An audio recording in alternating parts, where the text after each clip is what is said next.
So this is Exocet Turbo video part 1. So this is the ECU. So the ECU is electronic control unit. Every modern car has one. You need it to take all the signals from the car, the engine, and turn those and manage them and adjust fueling, etc., etc. So the one that I currently have in my car was a 2000 donor, so it's 20 years old now, and it's not designed to be adjustable, run a turbo, have anything done to it really. So it's one of those fallacies. People tune their car and they stick big air intake and an exhaust, and sometimes they run way worse because the computer can't figure out what the hell's going on because it's outside of normal parameters.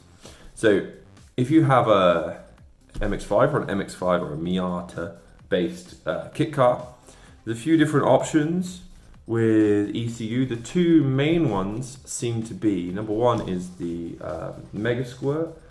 So there's some plug and play ones. I've seen them mostly based in America. They're a little bit harder to get hold of here and very expensive. Second option, especially for UK people, is the Motorsport Electronic ME221, which is a British company. Seem pretty good. And because they're so popular, you can buy them used. So there's a big UK market of used MX-5 Miata stuff. I think because our cars rust here because we're so wet and miserable. So people's cars fail MOT because they've got too much rust, or they burn ends up.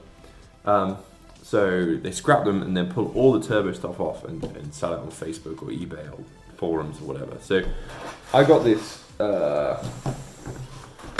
ME221 engine management. This is the new one, the white chipboard, whatever that means. I got it 200 quid less than it would have cost brand new. And then normally you get the board, you have to get your old ECU, take the board, you would undo those screws in the corner. You take the old board out and use the case, the original OEM case, for the new chipboard, right? The new ECU. Because I bought it used, the other guy had already done it. Boom. Apparently he's running about 270 horsepower through this before one of the rods went through the side of the engine. It also has which the original ECU doesn't have this, has a vacuum pipe, right? So it's one of the extra bits of information that it wants from the engine is the vacuum in the inlet manifold. MX-5 is pretty easy. They seem to have 100 random holes in the inlet manifold for various things. So you just stick that on one of those. Another one, beautiful cable to connect the computer to it. So my plan is to get this running. So you can, there's on the ME221's website, there's base maps. So the plan is to get this running base map. Then while it's naturally aspirated running a base map, install a few different things. I'll make videos about that will get me towards being turbocharged. But yeah, let's go and try and install this. Boom. Oh no, wait. Before we do that, let's talk about software. So I think the biggest issue for me on this build has been the fact that ME221's software, the MITA, M-E-I-T-E software, they only want you to run it on or only works on a Windows computer. I am a Mac computer person. I didn't want to go and buy a whole new laptop. I just wanted to use my MacBook, right? Macs don't like running Windows. It's not that easy to do. So there's this now like an app thing on MacBooks where you can like dual boot, so you can run 2 bits of operating software through one computer, which means now, I'll show you my screen, I have Windows operating on a MacBook. But that took ages of messing around and reading how-tos on the internet. But now I can run my cool Mac with Windows, which is worse than the normal Mac operating system. Motorsport Electronics, make a Mac version. But let's go try and put this in the car. So here is my Exocet. So as you can see, this is going to be way easier than doing it on a MX-5 because it's got like exposed wiring tray. The old ECU is set right there. The hope is I just plug this one in, take that one out. Jobs are good. This is a plug and play ECU. So this is the old standard ECU. 3 plugs, 3 plugs there. I think different MX5 years have got different plugs. So if you're getting plug and play, you have to make sure you get the right year. Mine is an awkward one because between I think 98 and 2000, they had the Mark II MX5, but they effectively still run the Mark I engine or a version of. It doesn't have variable valve timing. So I think it's a different ECU to all the other years. That's why it was a little bit harder to get one used because it's only 2 years of the 20 years they've been making MX5s. But yeah, 3 plugs for this year. So all plugged in, 3 connectors. I've got my vacuum hose coming out the side here. Oh, sorry, terrible filming skills. Coming out there, coming all the way over here, and off that vacuum port on the back of the engine there. This is obviously a very temporary arrangement.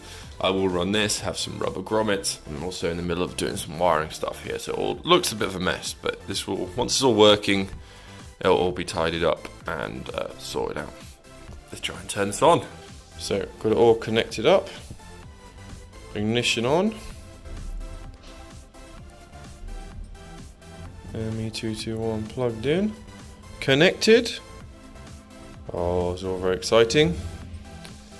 So, something is happening. So what I want to do is load calibration file. Now I've previously downloaded a base map, which I think is this. It's a Generation 2, which is the NB 99 2000. That's what I've got. OEM base map. So I'm gonna load calibration. I'm sending the data to the ECU.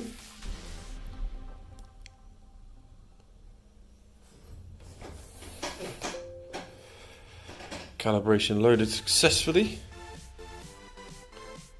Okie dokie. Let's see if it'll start or blow up. Oh.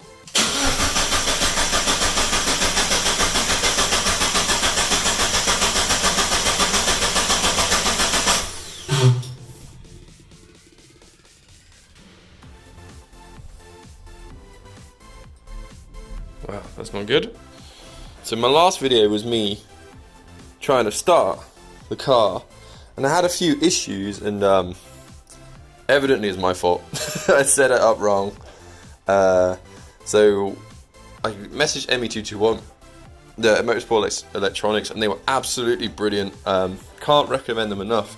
They remotely accessed my computer. They spent about half an hour or so going through all the settings, making it optimum for kind of my car, and going through and even talking to me on the phone and showing me how to adjust certain things on the computer. And now it starts. I should probably prove this principle, but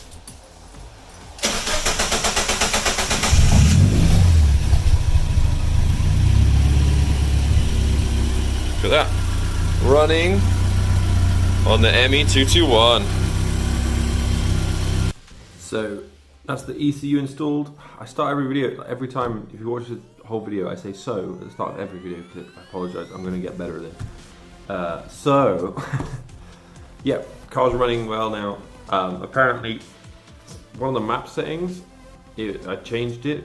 It could have been like press the wrong button on the little scroll pad. Problem that it was saved on the ECU like that because it used ECU. But the map setting was wrong, and basically it just clicked a few buttons and it fixed it. But then while they were on the line and they had access to my computer remotely, they went through the settings while it was running. And I'm really impressed with the service, can't recommend them enough. And they've been really good at answering questions and things. I've just been using Facebook Messenger, not even doing a proper email, just to message them and ask the occasional random question. And they've been good, get back to me really quickly with great advice. So that was part 1, that was video number 1. Video number 2, we're going to look at installing the wideband. So that'll be the next video, the wideband sensor, and linking it to the ECU. And then the ECU will be getting more information, and that'll be it. And look at this cool Win Edwards t-shirt. Look at that, fire, boom. So stay tuned and subscribe to my channel if you want to get notifications for when video 2's out. Thank you.